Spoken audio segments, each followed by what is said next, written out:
Halo, Assalamualaikum warahmatullahi wabarakatuh. Ketemu lagi dengan aku Uncle Sam di tutorial tanaman hias. Video kali ini tentang cara memperbanyak tunas tanaman hias puring kuning. Teman-teman semua, bagaimana kabar hari ini? Semoga sehat selalu dan dimurahkan rezekinya. Yuk, yang belum subscribe silakan subscribe agar channelku ini lebih berkembang. Teman-teman bisa lihat kecantikan tanaman ini. Bagaimana bisa seperti ini, subur, rimbun, dan semakin menarik dan cantik warnanya. Yang pertama bisa kita lihat, tanaman jenis puring ini harus ditempatkan di tempat yang cukup banyak mendapatkan cahaya matahari. Ini seperti ini, warnanya semakin cantik, jelas, dan sangat menarik.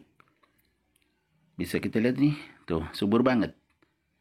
Nah, kalau teman-teman punya tanaman seperti ini, bisa ditanam di tanah, bisa juga di pot. Tapi kalau ditempatkan di tanah akan semakin bagus seperti ini. Ini aku tanam di samping halaman. Nah, tumbuh seperti ini. Kalau sudah tinggi, itu bisa dipotong sehingga semakin banyak tunasnya. Jadi cara memperbanyak tunasnya itu dipotong pucuknya. Ini kayak gini, pucuknya itu bisa dipotong.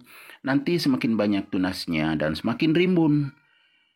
Teman-teman, tanaman ini tidak perlu juga disiram setiap hari. Disiram secukupnya aja. Kemudian kalau aku sih ini nggak pernah beri pupuk, tapi subur. Karena kami tanam di tanah yang hitam yang agak subur. Jadi tumbuh subur. Ini nggak pernah dipupuk, tapi subur. Oke, ini bisa kita lihat warnanya. Bagus banget. Tuh. Kuning, kemudian ada hijaunya, dan sangat terang. Kalau sudah tua, ini dipangkas, tapi bersama-sama dipangkas. Kalau tumbuh akan bersama tumbuh banyak tunas. Akhirnya semakin bagus seperti ini. Bisa lihat tuh. Pokoknya sangat menarik dan sangat rimbun. Teman-teman bisa lihat tuh. Ini banyak mendapatkan cahaya matahari itu kelihatan. Tuh cahaya matahari jadi terang banget. Loh, tuh. Ya kan?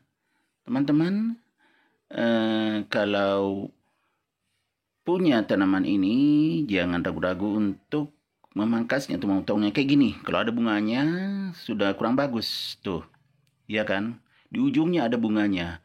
Kalau ada bunga seperti ini, sebaiknya dipotong. Dipotong aja, nggak usah takut. Itu akan semakin bagus nanti. Nih aku potong tuh.